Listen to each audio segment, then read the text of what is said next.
The world is experiencing multiple transitions. The old world order is vanishing, but the counters of a new world order are uncertain.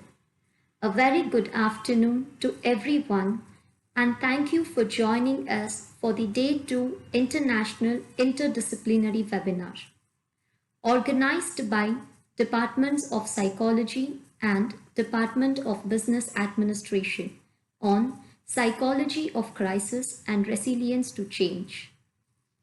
To our eminent speakers and delegates who have come from all over the world, we bid you a very warm welcome. We are indeed honored to have you here with us. We have about 3,000 participants from 22 countries gathered here today, making our webinar a truly international one. This webinar is organized to bring together academicians, researchers, business entrepreneurs, practitioners, and policymakers who are responsible for delivering sustainable and eco-friendly solutions through leveraging advanced information on psychology of crisis and resilience to change. This webinar provides a great opportunity for prospective participants to share their recent theoretical knowledge, research findings, and experiences. As such, the Day 1 session was featured presentations by international speakers and national speakers, which are cutting-edge session topics such as crisis and resilience, a holistic approach, the power of change, resilience, and coping strategies to uncertainties. Excellencies, participants, and faculty members, we are now going to listen to the session delivered by Mr. Vijay Arishetty, co-founder, CEO of MyGate Communications Private Limited, Bangalore, on challenging scenario of entrepreneurship due to COVID-19. We welcome you, sir. Alumni of National Defence Academy, NDA, and Indian School of Business, ISB, with 15 years of experience. Served as a VP at Goldman Sachs for 4 years with expertise in change management, regularity reforms, and sales support function for IFCC products. Fully operational helicopter pilot with Indian Air Force for about 10 years, played pivotal in managing disaster relief operations by air, land, and sea, handling security of air bases, VVIP flying, pilot training, and military flying operations. Perfect blend of technological know-how, strategic thinking, and flawless execution. Founding partner at PinCaps 2011 and Kitchen Food 2014. A very warm welcome to you, Mr. Vijay Arishetty. MyGate is a platform that is changing the face of security management services for gated communities. Residents can use the MyGate app to communicate with neighbors, discuss matters to the community and society on internal discussion forums, manage visitors, guests, deliveries, cabs, etc. Maintain attendance record and salary payments for daily help, discover services, pay society maintenance bills, among much else. The huge market opportunity has seen many players throwing their hats into the ring.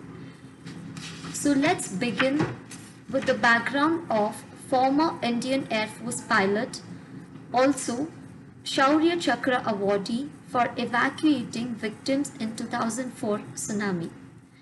Over to you, sir. Can I proceed, sir? Yeah, please go ahead. Okay. So all the participants and the delegates and excellencies want to know a lot about you. But to start with, the first question goes this way. How has the transformation been from the Air Force to the corporate world and then to an entrepreneur. So how was this transformation? A journey Mhm. from being into the Air Force and then into the corporate world and then to a successful entrepreneur. Got it. So I think one of the key tenets of having such a so many transitions, right? A lot of people ask me this, and I try to reflect back in terms of what is that actually helped me to do so much of transition from the armed forces to investment banking to now technology startup, right? So I think one of the key parameters that I look back is first principle thinking, right? When you start observing things around you and you start thinking about things logically, what's happening, right? You will be able to you know you'll be able to come to the right decision, right? I think in all these places, I was supposed to take some kind of decisions, right? While I was in the Air Force, I was supposed to take decisions where, the aircraft was flying safely. When I came to investment banking, I was supposed to take decisions where, the return for the capital invested needs to be optimal. And third, in my startup, I had to take decisions which will make us successful and make our efforts fruitful, right? So all these things, if you see, right, the underlying principle is logical, right?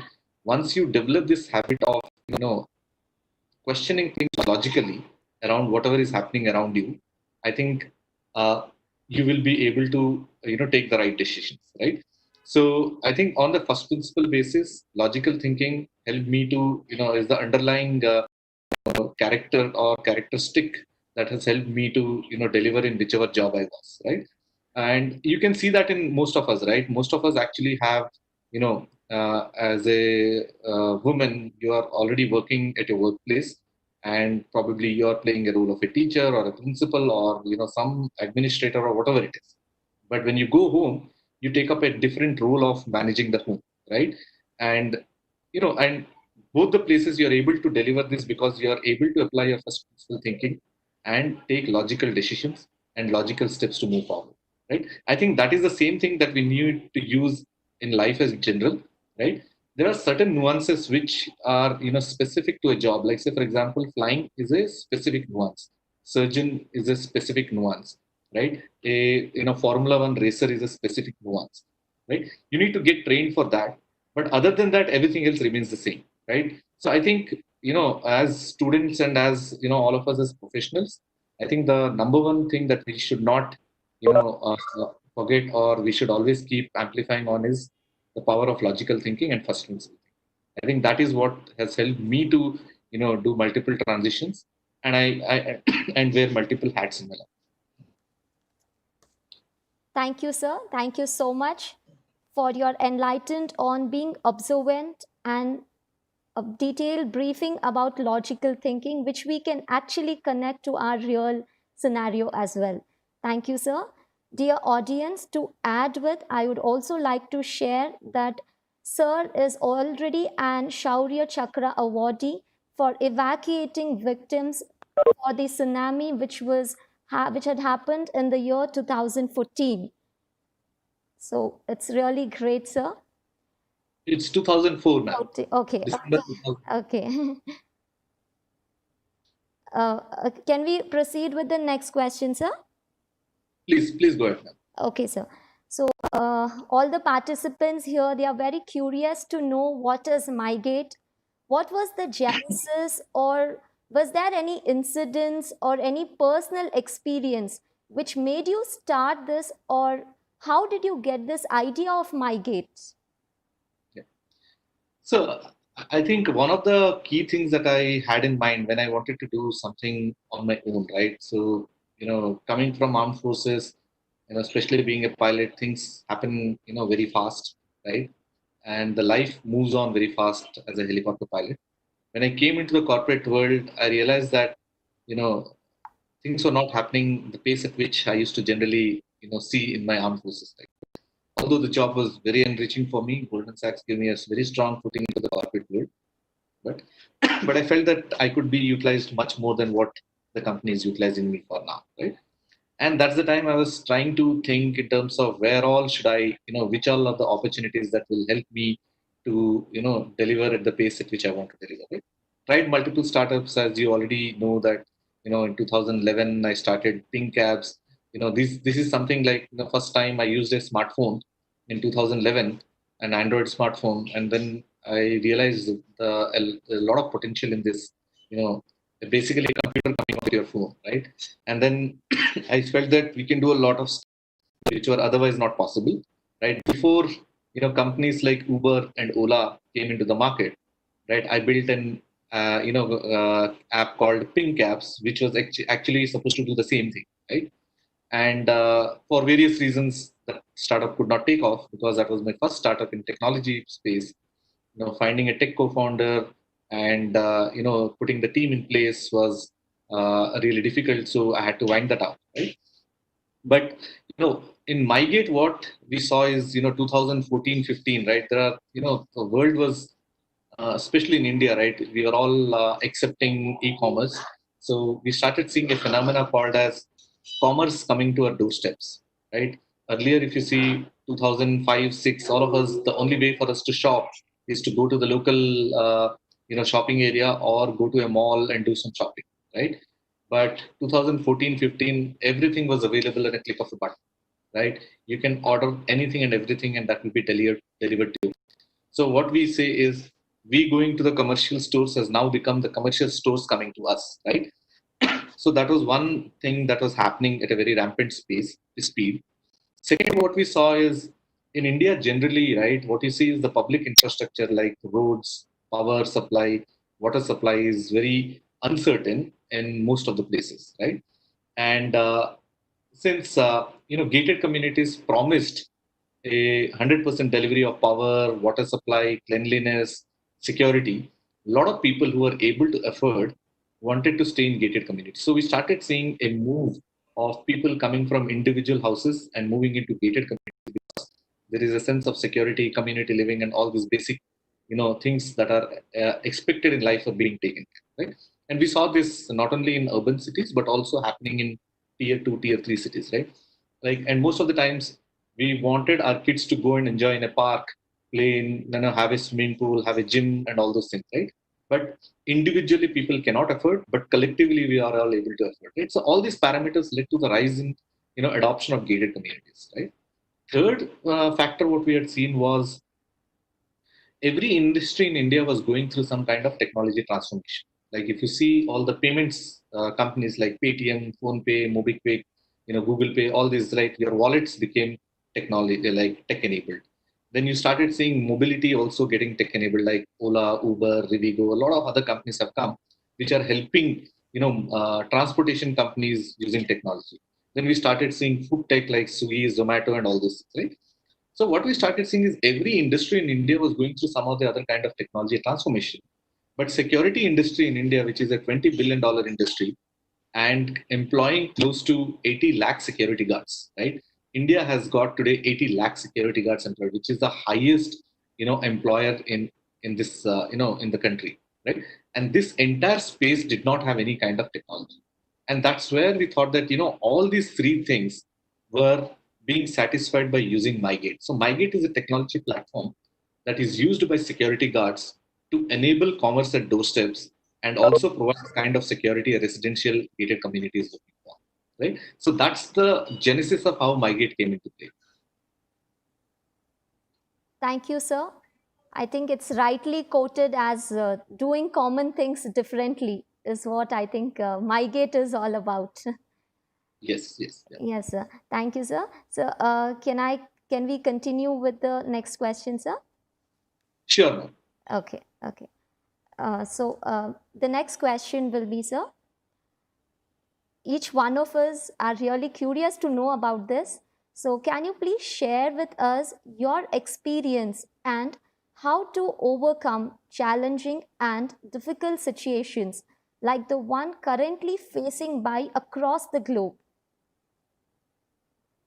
See, I think, as one of the things that I learned during my Air Force days was we call something called as airmanship, right? So you guys can Google it after this talk. What is airmanship, right? So airmanship is an ability that is each one of us have got it, right?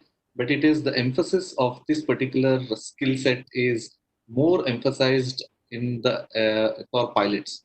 Basically, what airmanship says is, when you're flying, right? You're flying at very high speeds, and you're flying in a uh, you know you, basically you can only see ahead of you. You can't see below you, you can't see above you, right? And there are a lot of other aircrafts also flying in that area, right? You always need to be sure that if there is an engine failure now, what do I need to do with the aircraft? So your mind is always running. There are multiple forces that are always engaging you. So to be a successful pilot, you need to have this quality of airmanship. Basically what airmanship says is you need to be aware about the environment around you, right? It is not only be aware about the environment around you, but also you need to be aware about some emergencies that are likely to happen, right? When you're flying an aircraft, there are multiple things that can go wrong. Which each one of the thing going wrong, you need to always, your mind is always like a computer, right? Running. There is an engine failure now. What I need to do? If there is an gearbox failure, what I need to do now? If there is fuel pump failure, what I need to do now? If winds are low, what I need to do now? If the weight of the aircraft is high, what I need to do now? So multiple challenges you're thinking at the same time, right? And you, like, pilots are trained to think on all these lines at any point in time, right? Similarly, if you see for normal individual, right, when you're driving a car, right, if you see most of the accidents that happen on the road are not due to your mistakes, but due to the mistakes done by others around you, right? So as a driver, as of a car, you need to be aware of the situation around you. And this particular ability of being aware about the situation around you and taking precautionary measures is called airmanship, right? So I think this was very deeply ingrained into me, right? Just to be aware of whatever things are going to happen. So as an entrepreneur, right, you're always working with limited bandwidth, limited resources, and limited capacity, right? So you're always aware about yourself that you're operating under these kind of things, and you're also always paranoid about, okay, tomorrow if this doesn't happen, what is my plan of action? Day after tomorrow, if this doesn't happen, what is my plan of action? So the inherent nature of an entrepreneur is to be prepared for eventualities, right? And that's what helps you in planning better. Like, one of the key metric that we always follow in mygate is, you always increase your expenses or your growth or your hiring in such a way that your business is giving you so much of revenue that you break even in 3 to 4 months time, right? It's not that you invest so much of money into this that you, like, you're break even in 12 months, 18 months time. We don't know what is going to happen in 12 months, 18 months time. So all your investment that goes to see something that will be visible after 12 to 18 months, you need to be very calculated about it or not take such kind of steps, right? So in my case, we followed the approach of whatever investment we do, we need to break even in 2 to 3 months. So that helped us not to take some, unnecessary buffer in the organization, which basically caught us unguarded during this COVID times, right? I think we are one of the companies in India, right? Even during COVID times, we didn't fire any of our employees, and we did not reduce salaries for anybody, and in fact we gave them hikes, right? Because what helped us is plan for, you see, during peacetime you can plan for a war, right? The better you plan during a peacetime, the better you're prepared during a wartime. So I think that planning during the peacetime has helped us to be resilient during this COVID times. Over to you, ma'am. Thank you, sir. Thank you so much. Sir, I hope you're comfortable with the question, sir. Yeah, yeah, I'm comfortable with the question. Okay, okay. Can we proceed, sir? Sure, yeah. Okay. So the next one would be so we want to know more about yourself and how you happen to be the founder of MyGate, like from former Indian Air Force pilot to the founder of MyGate. The journey, or how did it happen to you, sir? Like, So I think I covered this. Yeah, okay, sir. In that case, so this way, the next one will be, sir, the latest one, the current thing. It's credible that MyGate was on the first to work at local governments to set up a system to help them give away e-passes to Mhm. citizens based on approvals. How did that idea come about, sir? See, I think this was not an our idea, right? Actually, if you see MyGate in general, it works with an approval process, right? If you go to any gated community, you wanted to visit any person staying inside the community, you need to take an approval using MyGate, right? That was the basic. The product offering is such, right?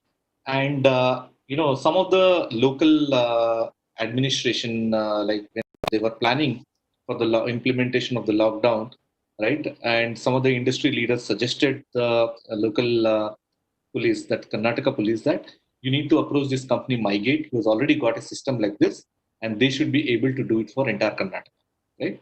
And then I got a call from the DGP's office that we would like to talk to you so that you can build a pass for us, right? And then we jumped on it because this is a once in a lifetime opportunity to do something for the government. And COVID and the lockdown, all these things were really uncertain times and unprecedented times, and we felt that this is the way we can give something back to the community. So all our developers and engineers felt that we should do something during this time.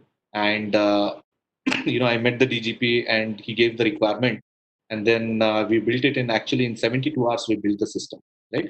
It was more of an inbound requirement, and we also wanted to contribute something during this time, so we did it on a pro bono basis for the government of Karnataka. Thank you, sir. I think each one of us were very curious to know about it, so we just posted the question. Yes, sir. So, can we go ahead with the next question, sir? Please, please. Okay. So, you stay in a gated community. So, how have this community, not just yours overall, from your perspective, how has the community reacted to the policies put in by the association and the government process?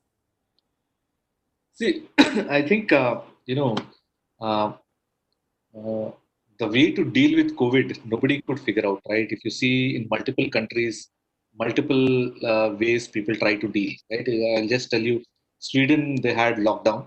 They did not have lockdown, right? Their number of cases also same to any other country, and their economy is also down to the similar way, right? In India, we did a lockdown. Still, the number of cases are same as it is in Sweden, and the economy, whatever how the way economy is impacted, it is the way Sweden is impacted. So there is no right and wrong answer here, right? So I think everybody is trying to use their thinking hat on and saying that what is that we can do to make sure that we don't basically try to stop the spread of this virus, right? And everybody is thinking is individual capacity. Even the government is not mandating certain things, right? The government is also only issuing advisories, right? It is advised to do this, it is advised to do that, because there is nobody who's got able to got the right answer for this, right? We are all trying our best to battle this situation, right? So I think everybody, right, in gated communities are also using the right thinking hat on to make sure that this particular thing can be stopped. So I think there are a lot of I would say not rules and regulations, but a lot of advisories that are coming from every community, that it is advised not to use common areas, it is advised to sanitize all the high touch points, it is advised not to get your domestic helps, because see, all the domestic helps, when they come, it is we are putting them under risk, and they are also putting us under risk, right? Any individual during pre-COVID times, your first degree connections, right? You used to meet 200 people on a first degree connection itself. Like, for example, if I come and talk to you, right, till the time I reached you, I must have spoken to 20 people. So basically, I may get virus from any of these 20 people when I come to you, right? So if you meet like that 10 people, or even talk to 10 people or greet 10 people, that means you already interacted with 200 people, right? So What it means is we need to limit the number of interactions that we have, and either limit the number of interactions that we have, or have adequate measures to make sure that those interactions are safe and hygiene, right? So I think everybody is trying to take measures in terms of how do you limit the number of interactions, right? You don't know who is carrying the virus, and you cannot stigmatize anybody that I'll not talk to you because there is a chance that you can carry the virus, right? Anybody around you can carry the virus, right? The only thing responsibly what each one of us can do now is restrict our movement, only move for essential things. Like, it is not that okay, there are so many shops available around you, and anything you feel like, I need to buy an eraser now, I'll go and buy an eraser. After 10 minutes, you'll think I need to buy a pencil, I'll go and buy a pencil, right? It is important for all of us to now make sure that we are very planned about our visits outside, right? You can ration yourself in terms of, all these things are again advisory, right? What is right, what is wrong, we don't know. We are only trying to be cautious. And I think gated communities, BBMP, or any city administrator, district administration, state administration is only giving us cautious advices to follow, so that we don't fall prey to this particular thing. Till the time things are becoming much, much more, clearer in terms of what is the impact of this virus, if somebody gets it, how dangerous it is. Like, if you see, right, why did the government take steps to unlock? The government took steps to unlock because people are feeling suffocated. People are all, getting very agitated that I'm sitting at home and I'm not able to do anything. So, okay, let's do a partial unlock. Also, people are probably realizing that the virus, is not that dangerous to some people. Yes, old people, people with having some kind of preconditions like diabetes, heart heart patients, and all those things have got a little bit of increased threat. But mostly in terms of young people, right, are asymptomatic, right? Probably people are thinking that it's no point locking people inside. Let's build the herd immunity, right? So if more people are coming out, some people get infected, so there'll be herd immunity as well. So it may help this thing, right? Again, there is no right or wrong answer, but people are all trying to exercise their own brains and trying to get something out of it, right? I think that's what gated communities are doing, policymakers are doing, right? They're only giving advisory notices to all of us. Yes, Nobody sir. knows what is going to happen. Yeah. Yes, sir. Thank you, sir. I think it was truly said, and I would really like to repeat the words what you told. Like, truly agree. I'm sure all the participants will also truly agree that we have to stop the spread, limit the interactions, and of course, like you said, sir, restrict our movement and just go for the needy things, which is like very, very important in this current pandemic situation. Thank you, sir. I think we have for about 10 minutes. Can I post one or two questions more, sir, with your permission? Yeah, you can post questions, or if anybody else from the audience has got a question, also I'll be happy. I think I am taking from everybody and presenting it, sir. Awesome. Yeah. So the few questions I'm getting it in the chat box through which I'm presenting it to you, sir, so that Sure. you can avoid the confusions of too many people interacting. Yeah. Yeah. Yes, sir. So the next question goes this way, sir. As you see, like many other sectors, educational sector has taken a severe beating during this tough times of COVID. It might not necessarily be impacting monetary right now, but down the years, do you see the effects will be seen in terms of delay in students for the institutions? Uh, see, I think, see, I'll tell you certain things. What we see in a product, when you design a product, a user research and a consumer behavior, right? So anything that has got a high frequency of usage, like going to school is high frequency. I go to school every day. I go to college every day, right? Anything that is a high frequency and you're not experiencing that for multiple days, then there is a high chances that you can forget that behavior, right? Like, say for example, it says that people who smoke, if they quit smoking for 40 days, 50 days, the urge for smoking dies, because that's a very high frequency behavior of yours, and you quit that for next 40 days. So you're beating that behavior for 40, 50 times, right? Anytime that you get the urge and you're beating it to not to smoke, so people quit that smoking, right? I think things that are high frequency usages, right, because of this COVID, if you're not able to experience that usage, the behavior may change, right? There are, like, say for example, young kids, right? They learn more by interacting with other people. Like, say, my daughter is in class 5. I know that her learning is much more while she is interacting with her friends than actually sitting in the class and learning mathematics, English, moral science, physics, and all this, right? The learning with friends is much more, right? But when you grow up, right, beyond a certain stage, like, say, an graduation or post graduation, right? So it is more like, you're trying to learn what you want to, what you want to do for your future, in the future, right? So I think those are the sectors that will get severely impacted by, if a sustained basis, people see that colleges are not opening, post graduation colleges are not opening, and online people are able to meet the requirement, then you'll start seeing that more and more people will go towards online, right? So with that thesis, like, some universities, large universities, probably will go bankrupt, right? So yes, there will be a behavioral change, and education sector is going to see some kind of transformation in the subsequent days. If this COVID is going to last beyond this year, right? Behaviors will change, habits will change, the needs will change, and the solutions will change. Over Thank to you, ma'am. Yeah, thank you, sir. I hope each one of us will accept the new change which we can foresee in the future. Yeah, thank you, sir. Thank you so much. So, can we proceed with the next one, sir? Please, ma'am. Okay. So, the next one sounds a little complicated, sir, but I'm sure we are curious again to know the answer for it. So, it goes this way, sir. Like, knowledge engagement has seen a spike by different startups, including the well known companies, changing the way their tool works, how they help institutions. Like at our own institution, St.Anne's use their platform to reach students.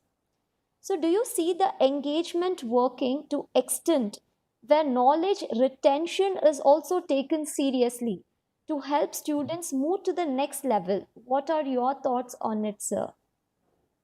Ma'am, can you repeat the question again? Yes, sir. Yes. There's so many questions in one question, so I'll have to Yes, sir. absorb. Yeah. It's a lengthier question, so that's why I just mentioned in the beginning. Okay, so is the Sure. am I audible, sir? Yes, yes, I'm able to hear you. Yes, sir. So knowledge engagement has seen a spike by different startups, including the well-known companies, changing the way their tool works, Mhm. how they help institution like our own institution, that is St.Anne's, use their platform to reach students. So do you see the engagement working to extent where knowledge retention is also taken seriously to help students move to the next level? So what are your Yes. thoughts on it, sir? So, see, I think, if you see schools in general, right? If I take a sentence versus, a St. Joseph's versus, something else, right? So every school has got its own way of imparting knowledge, right? And a lot of people go to these schools because they wanted the knowledge in that particular manner, right? If you go to some other place, right, they will have their own way of, like, if you go to National Defense Academy, that has got a different kind of education system, right? So what you'll see is there will be platforms which will come up, which will help schools like, either St. Anne's or St. Joseph's or anything else to leverage that platform to impart knowledge in a particular way that you used to do it offline, right? There are certain core values that every institution has got. Those core values cannot be, replicated by anybody else, right? Like, say for example, a Byju's, which can also teach students till 12th standard, right? It cannot impart the core values that a school is generally known for, and core values that the school is generally known to impart, right? I think the core values will remain, with the school itself, yes, but they will design curriculum for a digital platform in a way that the curriculum is able to hold the core values of the core values of the college or the school or the institution, right? I think that is not going to get replaced, right? People will still want the core values, I think there will be digital platforms that will come to enable you or institution like yours to impart knowledge, right? I think it's more like instead of things happening, people coming physically to the school, it may happen online, but the core philosophy, right? All you teachers will now start designing curriculum in a way that the core philosophy can be imparted along with what people need to learn on digital platforms. I hope I could answer the question. Yes, sir. Yes, sir. Very much. In fact, we have started actually to plan on the digital platforms, so which is all in Yeah. all a very new concept which we need to accept. So, Uh, so net, you guys are going to be there, right? yes, You guys sir. are going to build the new content. What used to happen, on printed format will now happen in digital format. Digital format. So it will The be more like a thinking, digital yeah, teaching. yes, but the thinking around the curriculum, Yes, that is more important, right? How do I impart this? That is more important. important. That will continue to be your forte. Yes, sir. Yes, sir. I think we need to revise on all the curriculums and Yeah, yeah, syllabus and resources. Okay. Thank you, sir. Thank you so much. I think can we have two more questions, sir, if you allow? yeah. Please go on. We can have it last two questions, sir. Yeah, sure, sure, I actually have a long list of questions, but because of the time constraint, I'm just filtering the questions and I'm presenting it to you, sir. If sure. anything is repetitive, you please let me know, sir. Yeah. Okay. So the next one is, sir, uh, how has MyGate dealt with this COVID-19 and your thoughts on some key policy changes done in MyGate? Yeah, yes, we have done a lot of changes, right? Uh, Again, drawing some parallels to your last question, right? So our way of doing business was more, face to face, right? We believed in engaging with the client face to face, explain the product, and make them buy the product, and thereafter handhold them during the entire usage of the product, right? That's the way we used to operate. But as education is likely to go digital, right?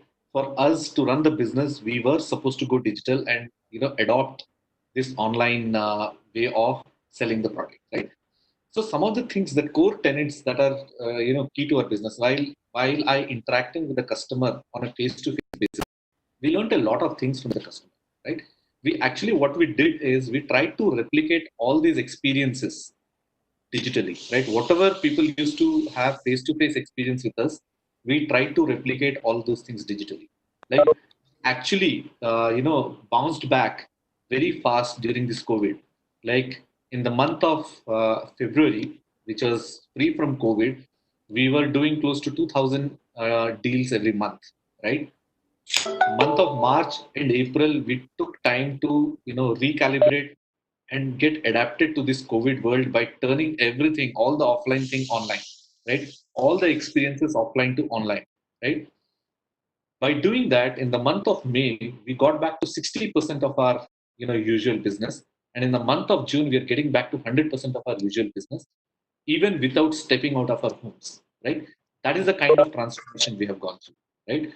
I think this is the one more thing which helped us to do this is really having smart people who can think through this on a first principle thinking that how do I move from this offline to online.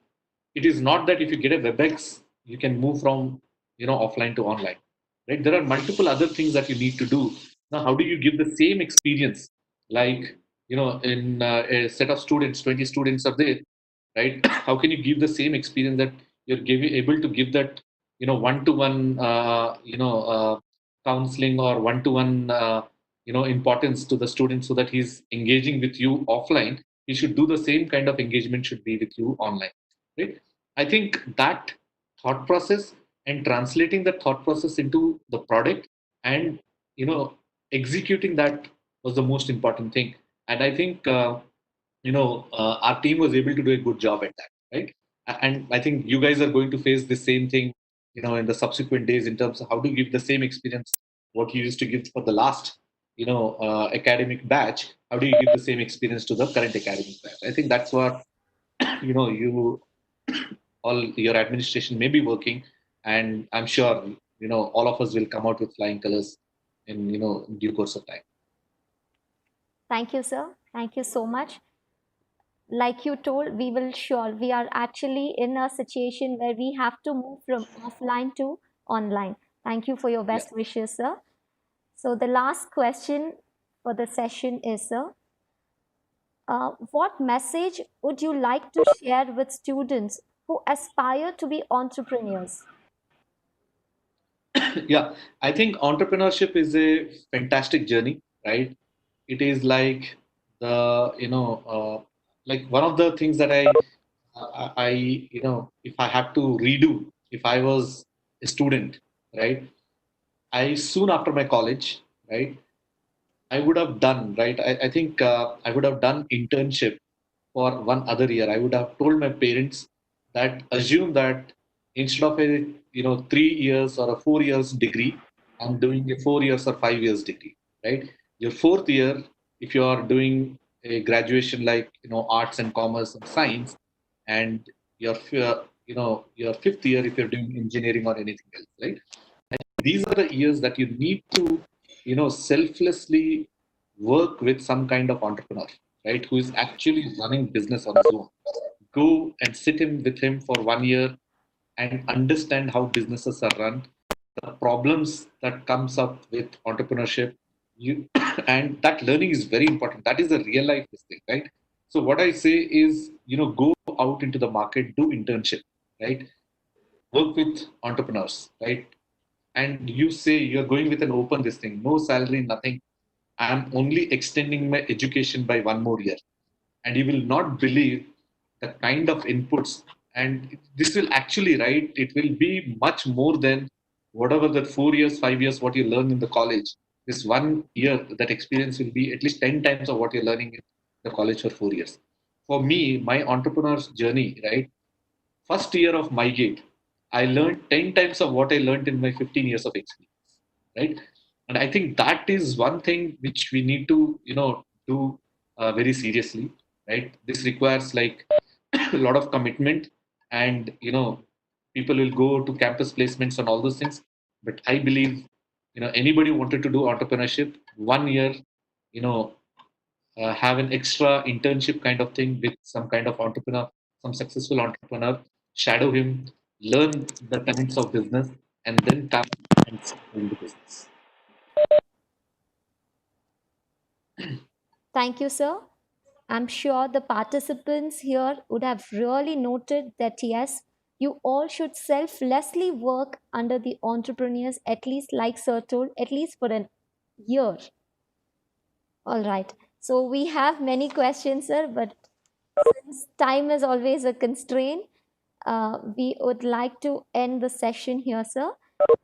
So from on behalf of the entire management, sincere thank you, sir. Thank you so much for accepting our invite and really answering all the questions which was posted. In a span of 1 hour, I'm sure we gained a lot, we learned a lot, and I really request all the participants that we follow, adapt all the words which was suggested and advised by sir. Thank you, sir. Thank you so much. Thank you, ma'am. And I think it was really nice to be on this, and hope I was helpful. And Yes, sir. Very much, sir. thank you, thank you. Thank you, So can I sir. log off Yes, sir. Yes, sir. Thank you. Thank you so much, sir. now? Okay. Dear participants, the next session we will have it on the Zoom. In next 5 minutes, we will have the next session on the Zoom. With this, we can sign off. Thank you all. See you in 5 minutes at Zoom. Thank you and have a nice day.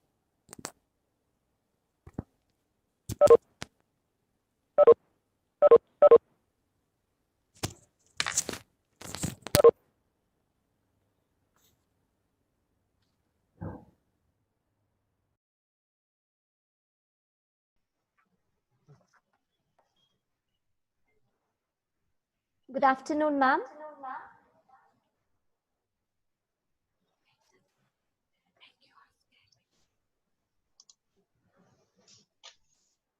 Hello. Yeah, Good I'm afternoon. sorry, ma'am. We have to make you wait. Okay, so we are now continuing our meeting to the next agenda. That is to hear the session on addressing global mental health crisis, which is the need of the hour, which will be delivered by Professor Olesya Olkava, Psychotherapy Department, Krasnoyarsk State Medical University, Russia, Doctor of Psychology, Associate Professor, Professor of Clinical Psychology and Psychotherapy, Department at the Krasnoyarsk State Medical University, Russia. Ma'am has obtained her degree as Candidate of Psychology, PhD, in the field of Clinical Psychology in the year 2009. The topic of the post-graduation research reveals the problem of the specific features of willpower development among children of preschool age having weak somatic health.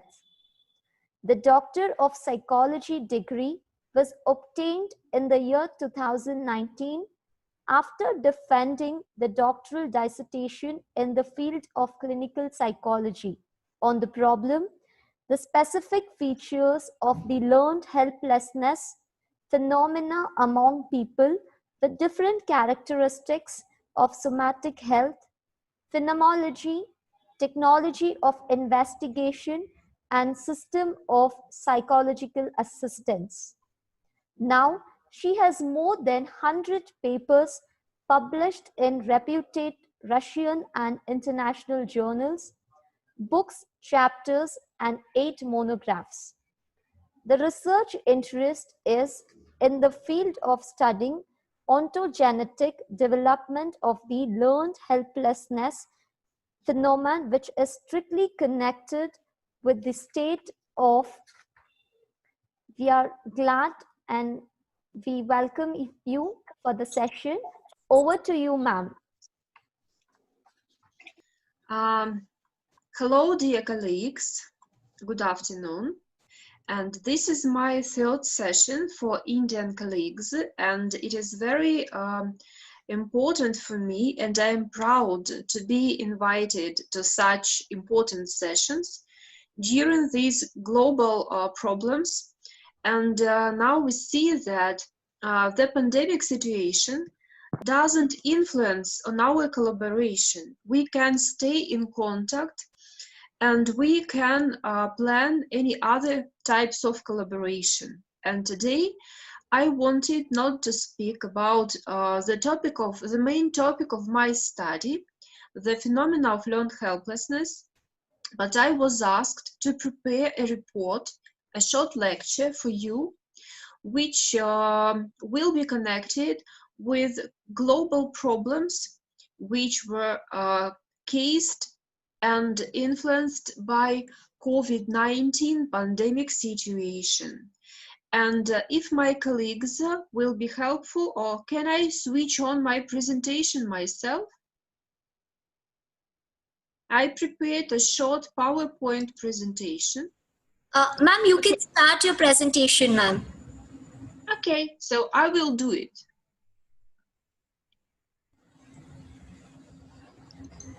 So give me 1 minute, please. So can you see my presentation? Yes, ma'am, we can see your presentation. Okay, thank you.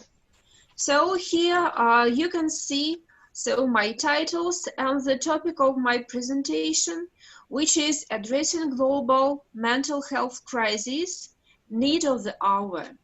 Now we know that all the troubles which are mostly discussed in societies of psychologists and representatives of healthcare system are concentrated on COVID pandemic situation.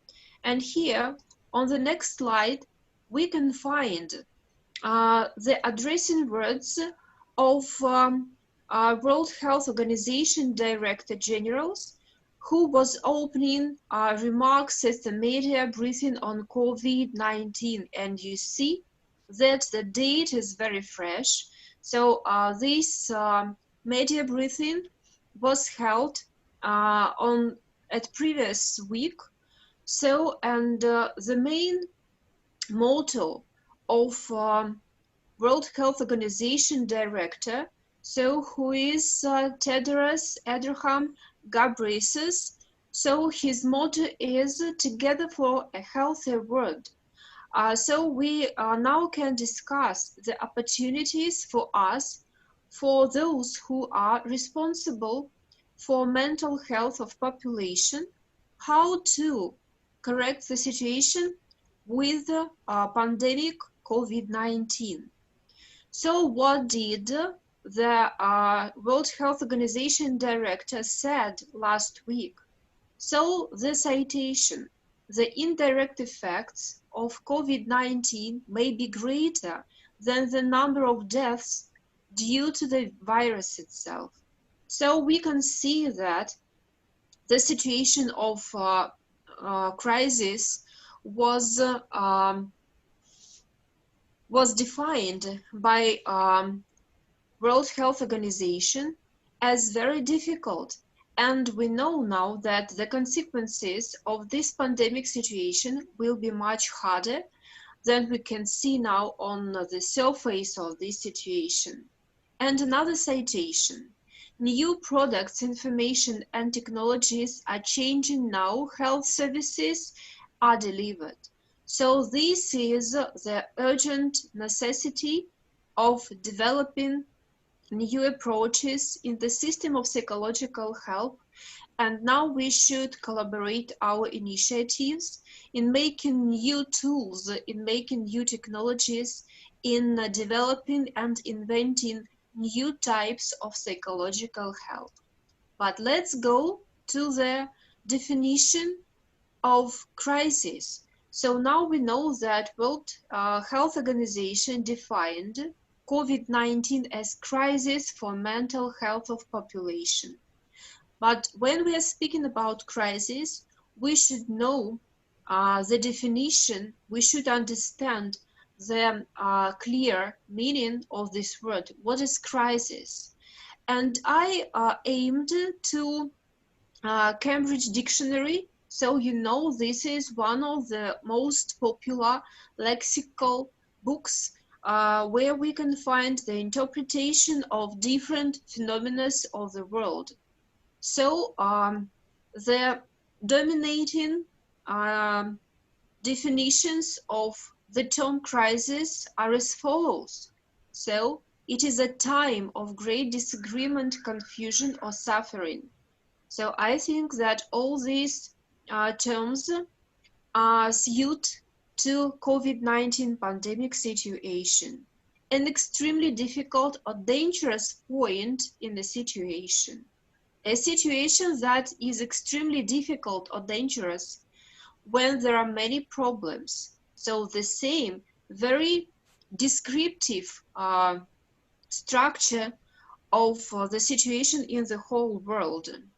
A moment during a serious illness when there is the possibility of suddenly getting either better or worse. And this is a tiny good news in all these difficult situation, in all these crisis situation, because we can relate to the COVID-19 pandemic in three different positions, by three different points. So from the position of time, you see that in all these definitions, different terms measuring time are existing. So time, point, situation, and moment. So, and I think that the phenomenon of time in this pandemic is very important feature, because we know nothing about the length, the temporality of this COVID-19 pandemic, and this leads to anxiety. Now we know that the terms of opening different states' borders, so the quarantine regime, so all these phenomena concerning time limits are changing, so they are moving further and further. So, and we can measure COVID-19 pandemic from the position of loss. First of all, we are speaking about confusion and anxiety, depression, and surely suffering. The amount of human deaths is increasing, so it stays awful, and nobody knows. Will we have another circle of COVID-19? Because we know that this infection doesn't lead to stable immunity to this disease. But otherwise, we can measure this situation from the position of possibilities. Any crisis situation leads to development of new possibilities, and I think that your professional and life experience can give a lot of examples from this point of view. So we should think of time, we should measure loss, and we should study the amount and the quality of loss among in different spheres of human life. But we can measure the opportunities, the new opening possibilities for those who are responsible for mental health of population. So we can discuss the situation, which we can say and explain and define as need of an hour from the position of multidisciplinary research priorities for this pandemic situation. After COVID-19 pandemic, there won't be any opportunities to stay separated in different professional spheres. We should be concentrated on multidisciplinary studies and multidisciplinary help, because different people of different ages, of different social layers need help of different professionals. For example, a doctor, so who is responsible for somatic health, should be tightly connected with a psychologist, I think, and not only due to the needs of a patient, but as well due to the needs of a doctor. I will speak about it a little later. So the coronavirus disease, the COVID-19 pandemic, is having a profound effect on all aspects of society, including mental health and physical health. For example, United Kingdom scientists explored the psychological, social, and neuroscientific effects of COVID-19 and set out the immediate priorities and longer-term strategies for mental health science research. So I think I have a lot of aspirants, postgraduate students who are now interested in studying the consequences of COVID pandemic, because all the world is changing, is cardinally changing. So the form of receiving information, the types of communication, anything is going to be changed, and nothing will be the same after the pandemic is over. The need to maintain high-quality research standards is imperative. So we should be very strict in making our psychological help real, and the standards of psychological help concerning multidisciplinary studies will increase, and it is obvious. International collaboration and global perspective should be beneficial. So you know that COVID-19 pandemic spread all over the world, and COVID-19 doesn't choose a person of any nationality or a citizen of any specific country. All people around the world feel anxiety and depression, feel fear not to be ill, not to suffer from COVID-19. An immediate priority,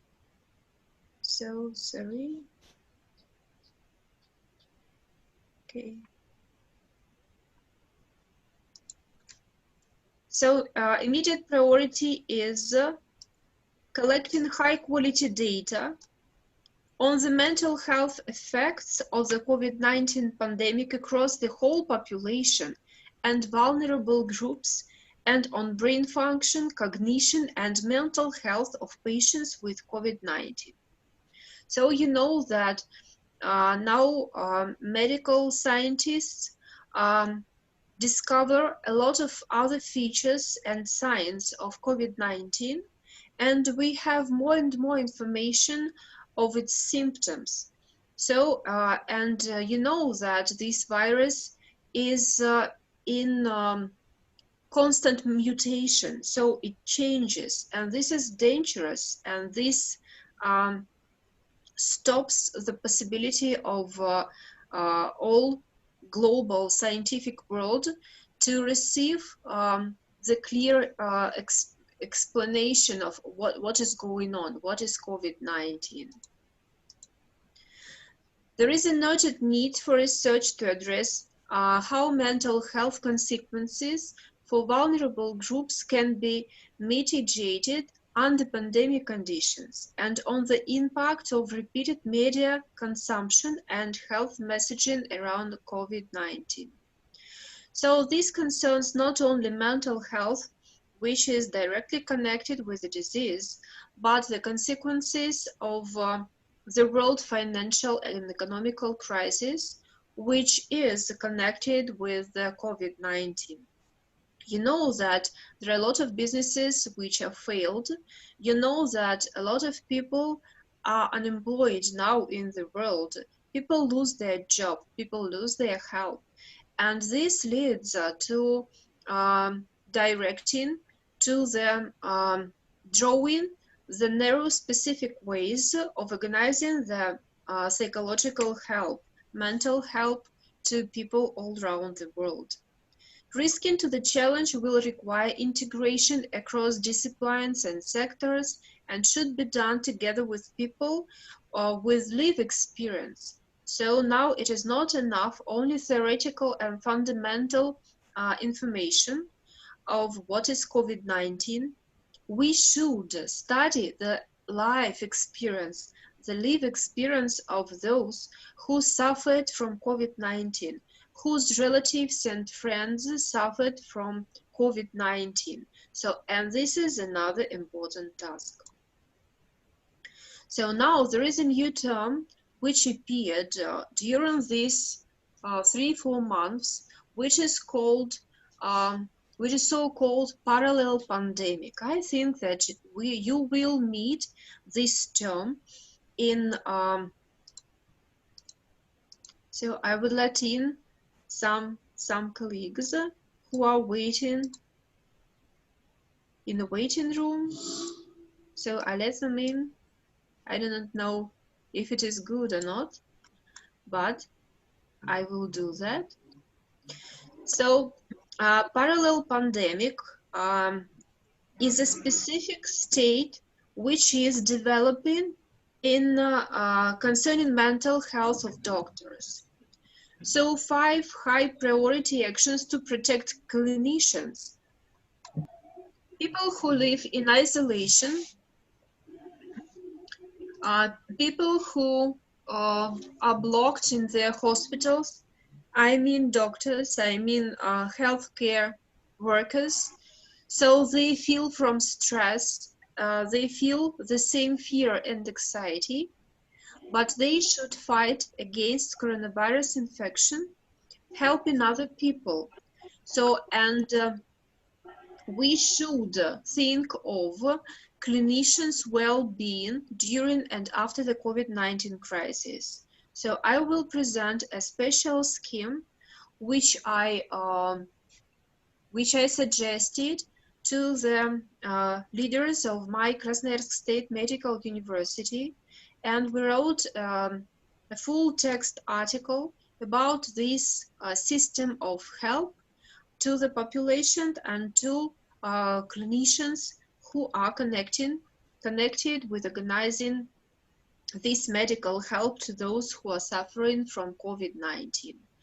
So, and there are two levels which should be taken into account in development of these actions for protection the population and doctors involved in this pandemic situation. So, organizational level. So, we should integrate the work of chief wellness officers or clinician well-being programs into COVID-19 command centers. So you see the names of the scientists who they are from the United States, and they suggest these 5 measures to fight against COVID consequences. So they suggest to organize common centers or other organizational decision-making bodies for the duration of the crisis.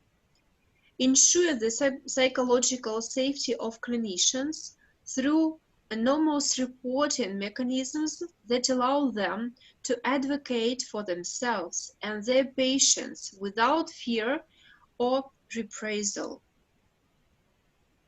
To sustain and supplement existing well-being programs. So not to drop, not to leave these well-being programs without any support, but develop and correct them in necessary way.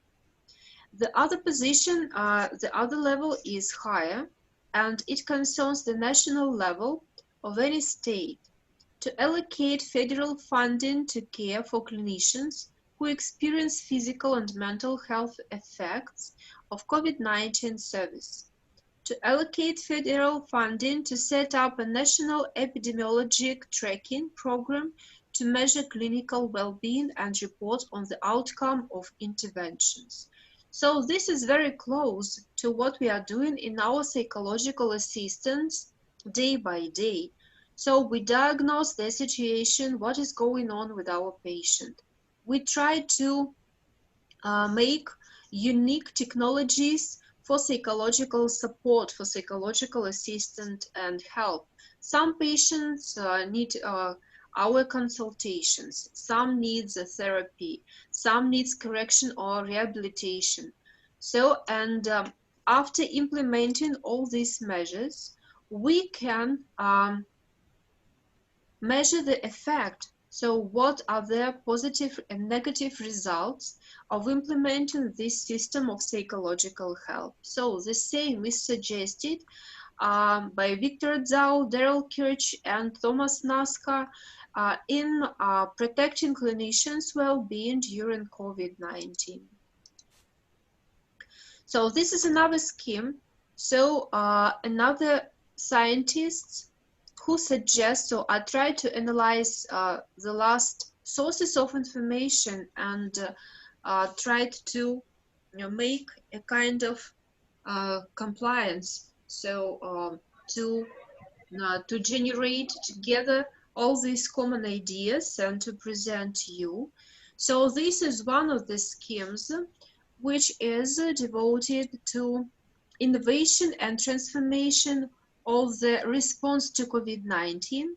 And you see that there are 7 areas where clinicians need to lead.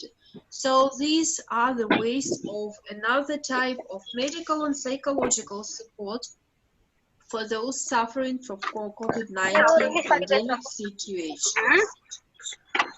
So it is suggested to organize COVID-19 clinical steering committee, and I'm sure that each state is interested in developing such institution, in developing such organization, because if this crisis situation won't be taken seriously and won't lead to development of medical and psychological assistance in all countries on the globe, we will have another circle of mental difficulties and mental crises. So clinical standards, for example, should be changed from the position of capacity, analytical work, communication and education as well, the situation of pandemic should input some changes into the educational process and educational programs of psychologists, clinical psychologists, and medical workers, because all the healthcare system wasn't ready for this pandemic situation. So let me in some more colleagues. So it should also influence science and innovation. It is obvious because now all the world science is concentrated on studies investigating COVID-19 and its consequences. Surely, it should be connected with resilience. And obviously, we know that in our situation, in the field of psychology, we are very interested in following ethics, and it is another important theme which is very specific, especially when we're speaking about psychological, mental health, mental assistance to doctors, to clinicians, because they are usually people who try to be very strong and they defend all the difficulties, even in professional sphere, on very high level, but usually they are stressed and burnt out. And ethic questions will be very important in organizing the psychological assistance to these kind of people.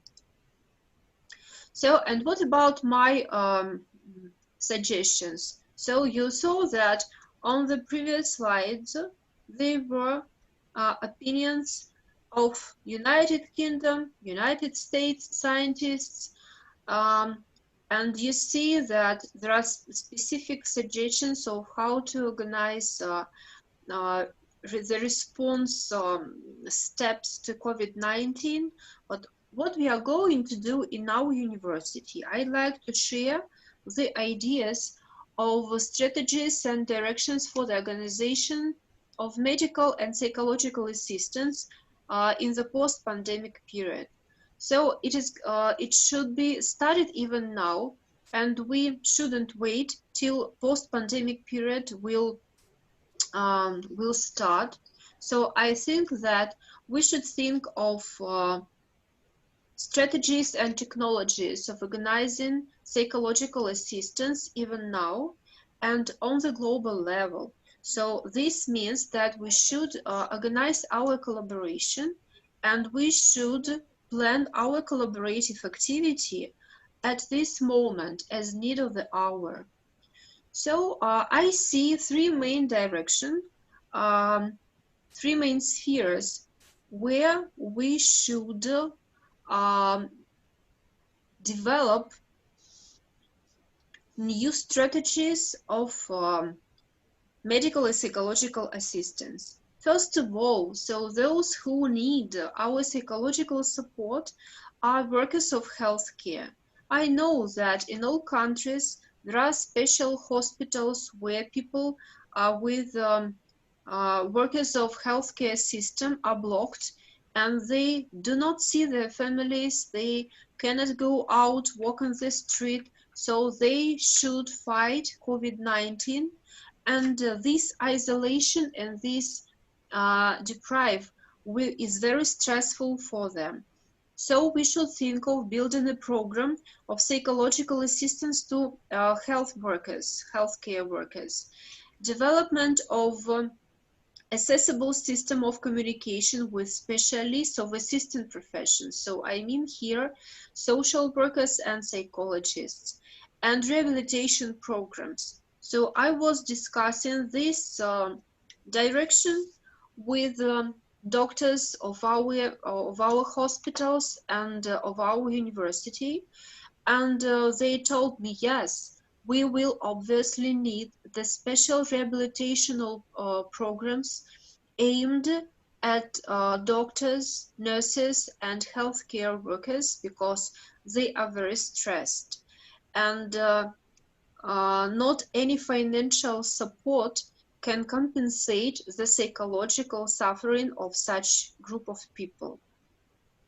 So, and now I want to go to the right side of the picture, psychologists and psychotherapists. Here my ideas are in overlap with previous slides, and I think that the experience of fighting against COVID-19 should find its place in educational programs and special training programs, professional training programs, like something we are doing now for those who are professional psychologists and clinical psychologists and psychotherapists. So I suggest to make it on international level maybe. So organization of training courses for psychological staff of hospitals, of educational organizations, of schools, of universities, of any business unity which suffered from consequences of COVID-19 pandemic. Development of psychological counseling channels. So they should be very easily achieved.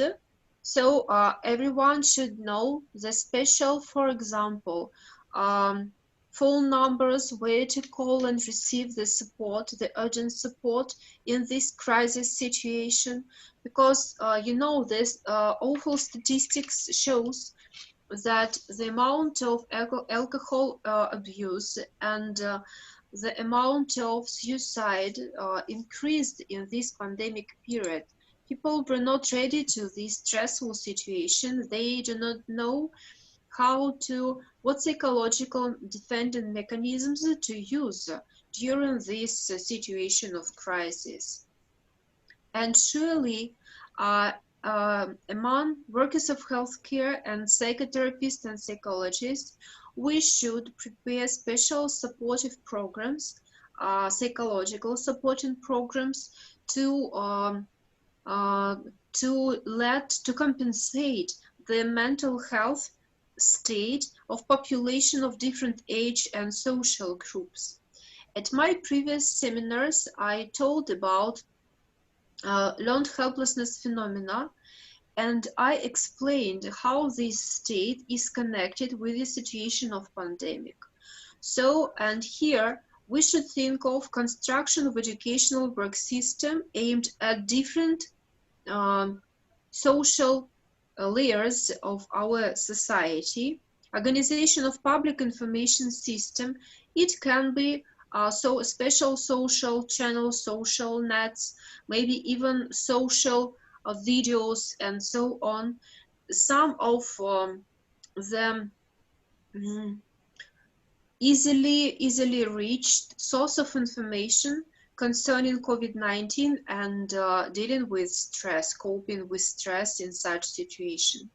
Introduction of a system of preventive measures aimed at stopping signs of learned helplessness, which I was talking about before at previous seminars. Online projects on the formation of psychological immunity of population. So I should add that if you didn't visit my previous seminars, you can find the videos of it on YouTube channel, and my kind colleagues, so they made records of my seminars, and so I explain there quite promptly how is learned helplessness connected with pandemic period of COVID-19. And now I want to tell about easy, simple ways of immediate tools which you can obtain, helping your patients and your clients during this pandemic period. So we started from the global problem, and I tried to compile the information which concerns the state level, so the very high level of our psychological unity, But now, what can you do now?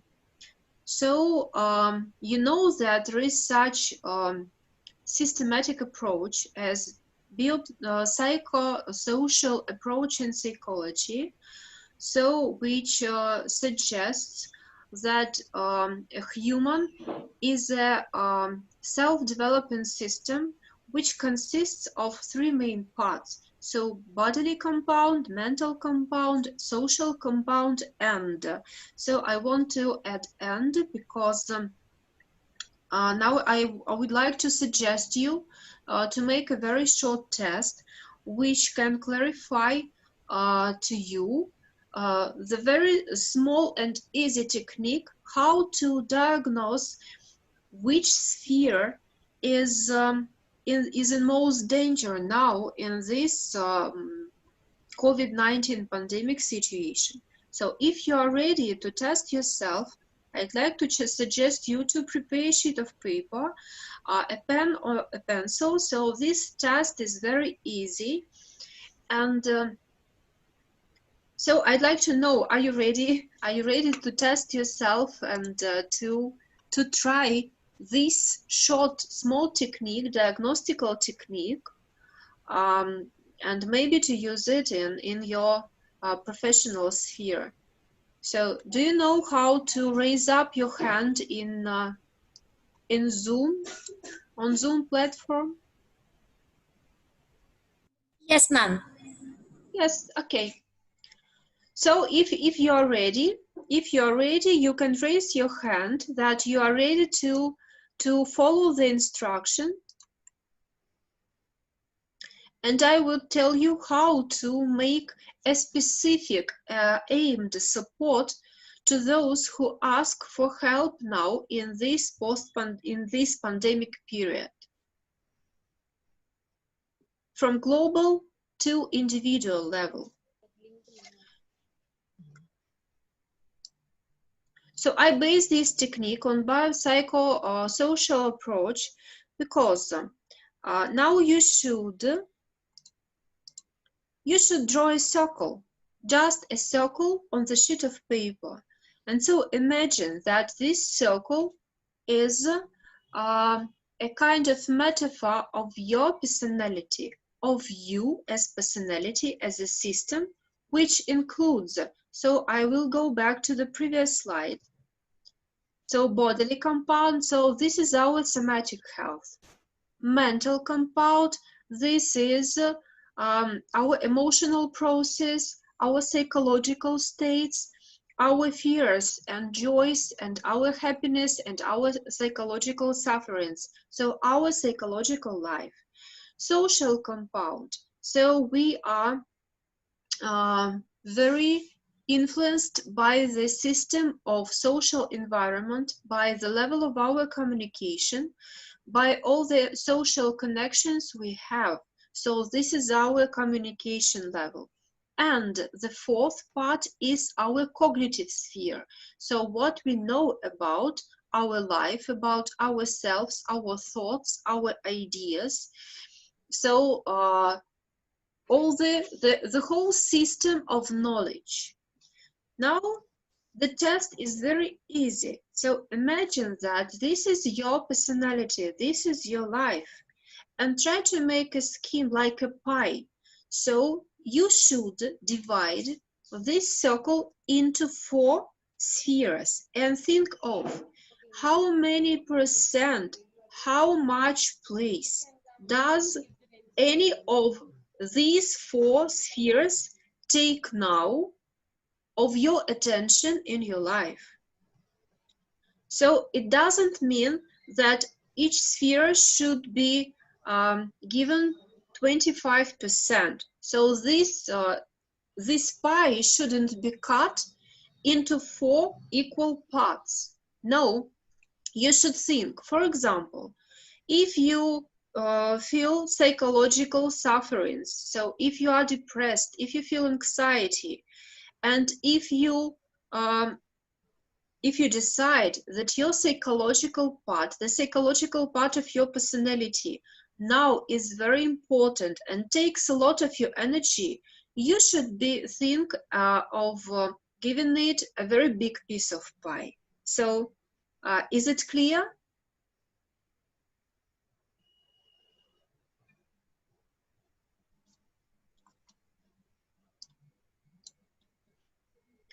So I'd like to know, is the instruction clear to you?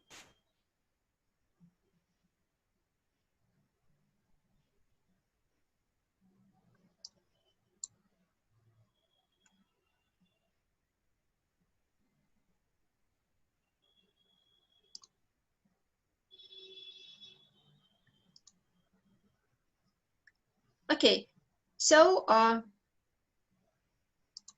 some colleagues wrote that everything is clear. So how to interpret this short test? First of all, you should analyze, are these parts equal? So if a person gives you a very, very strict and very equal pieces of all spheres, it means that he or she just lies, because we never have equal division of all these four spheres. It is very difficult to balance all these parts of our personality.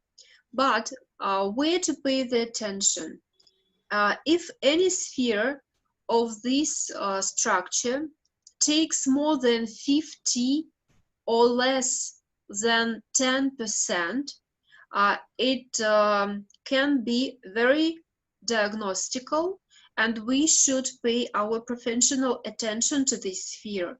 For example, if a person divides the whole circle into halves and says, so all these 50% are devoted to my body. I feel physical sufferings.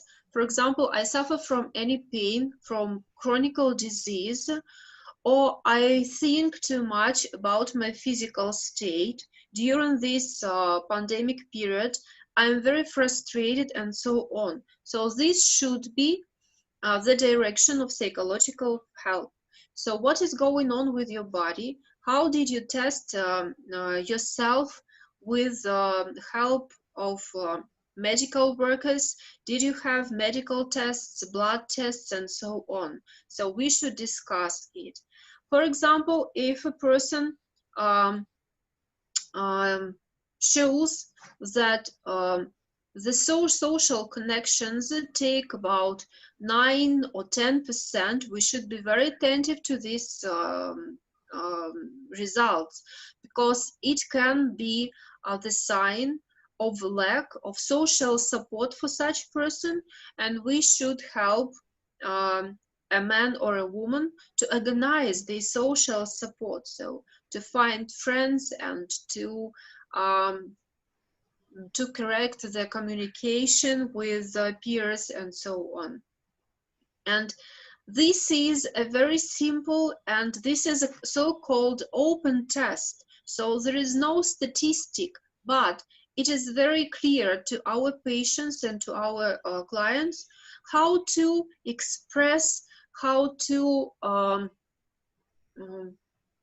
project the inner state on a sheet of paper, how to separate from our anxious feelings, from our fear, and where to concentrate the urgent psychological support.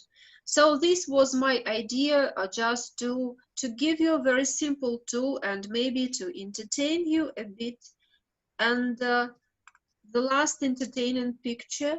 So we can go to the questions and discussion if we have your question. And like to say thank you for your attention. A bit of Siberian snow to hot India. So and if you are ready to ask me any questions, I am ready to answer. And I'd like to ask you to speak not very fast, because we have different accents and I didn't used to it completely. And so please help me to understand you clearly and to answer your questions promptly. Thank you so much, dear colleagues. I hope that this information will help somehow you in this pandemic situation. Thank you. Thank you, ma'am. Thank you so much. Ma'am, we have one question from the participant. Can I post it? Yes. So the question goes this way, ma'am. Glorifying of mental disorders by the teenagers, especially on social media. How to stop this dilemma from happening? Do you want to repeat, ma'am? Do you want me to repeat, ma'am? Yes, the first part of the question. The first part of the question.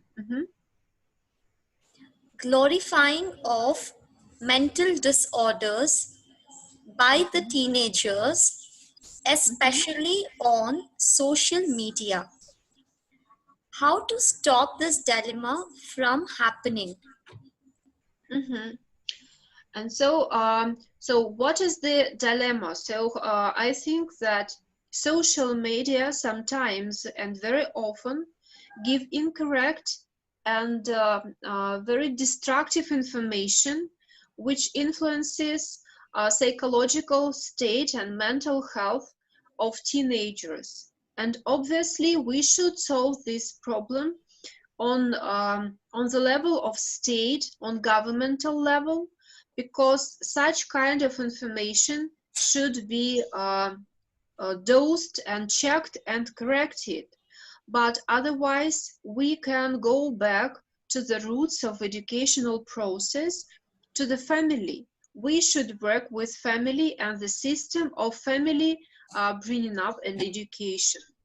If a teenager has stable base of psychological support from family, no outside information from social media can be a disaster. So a teenager is searching for different extreme information and different destructive information only when he or she has no strong support from the family. If the situation, the psychological situation in family is toxic. So non-toxic families have never teenagers with mental health problems. So there is a statistic that everything goes from families. Thank you, ma'am. Thank you so much. Ma'am, we have one more question, ma'am. Can I share it with you? Yes, sure. Yeah. So can you please share with us your experience and how to overcome challenging and difficult situations like the one we are currently facing, that is COVID-19? You want me to repeat, Okay. ma'am? No, thank you. It is very clear. So you try to be very caring and read everything very slowly. Thank you so much. Thank you, ma'am. And it is very individual type of question, because we should cope with a very specific stress which depends on the personality type. So, for example, when people are predominantly anxious, they will feel anxiety on very high level during pandemic period. So the first, what we should do, we should search the field, the where personality has difficulties. That was so this short open test can help you in this situation. So what do you feel during this pandemic situation? Do you feel fear? Do you feel aggression? Do you feel uncertainty? Are you afraid of the consequences of this pandemic situation for your health? So there are different fears, and they are in direct correlation with the age, with social position of a person. And I think that studying the direct the clear messages and technologies in overcoming these problems that now population faced with. It is important to watch the previous videos of the seminars. So I described there the type and content of stress, which is very specific for different people of different ages. For preschool kids or teenagers, school children, so graduate students, people of middle age, the people of third age, and so on. So it is very specific. So now we can say that all the problems, all the mental problems which were hidden in pre-pandemic period now became very urgent. So it's a kind of provocation. So I think that COVID-19 pandemic provoked all the difficulties which people had before. So there is nothing new, but everything just sharpened. So I do not know if I answered the question. Yes, ma'am. You did answer, ma'am. Thank you. Thank you so much. Ma'am, one last question. I just now received it. So if you allow, can I ask, ma'am? Yes, I can answer one more question. Okay, so this will be the last question for the session, ma'am. Okay. Okay, so the question is, how to help a girl who is under depression for quite a lot years, for 10 to 15 years? How old is a girl? It's a question which I received in the chat box, ma'am. So Okay, so you do not know, the girl yes, is the age. 23 years old, ma'am. Okay, okay. So first of all, we should check if the depression is real, and we should check the length of this depression. So if it lasts for many years, and there are all the, you know that there are 9 signs of depression. So you can search the information in the net or psychological course books. There are 9 usual signs of depression, and if 6 of these signs can be found in personality during 2 or 3 weeks, so this is a case of psychiatrist. So we should use medication. We should give not only psychological support but medical help, because deep depression is dangerous, because sometimes it ends with suicide, and the support, just psychological support, is not the way out. We should organize teamwork with psychiatrist. So, and if psychiatrist tells that everything is not so dangerous, now we should study the need, the frustrated need. So the depression is a result of the following process. So every person on each stage of life has its own need. And if the need is frustrated, but stays urgent, so personality suffers from depression. So we should search and investigate what is the frustrated need. So there is an object in reality who frustrated need in love, in safety, in support. And we should find what was broken, what led to depression. And if to connect with the phenomena, with the main topic of my research, learned helplessness, usually depression is a result of the situation when a person tried to overcome any difficulty, tried to receive any result for many times, but failed. So depression is a result of failure. So we should find this failure.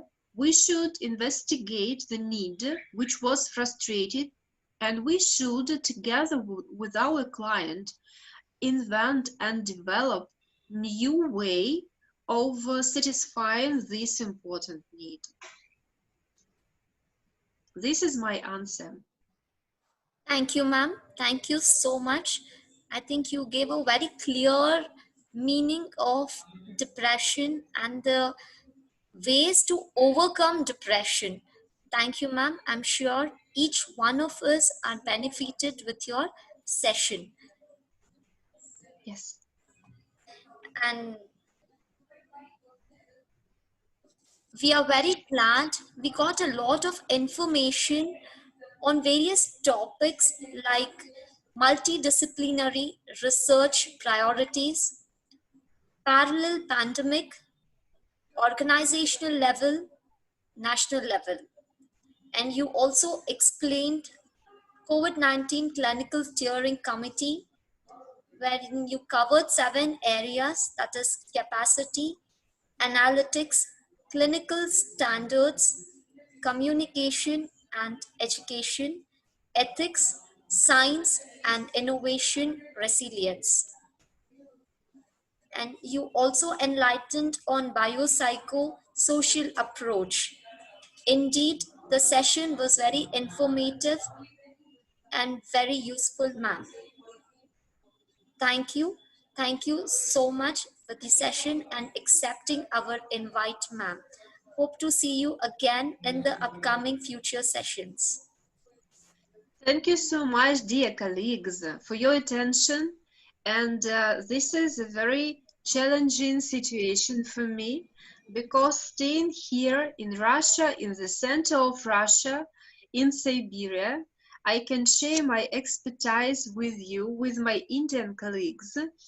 And I hope that my expertise would be fruitful and would be useful for you, because I know that now all of you are staying at the specific point of professional development, and you have your own expertise, which is very important to share with.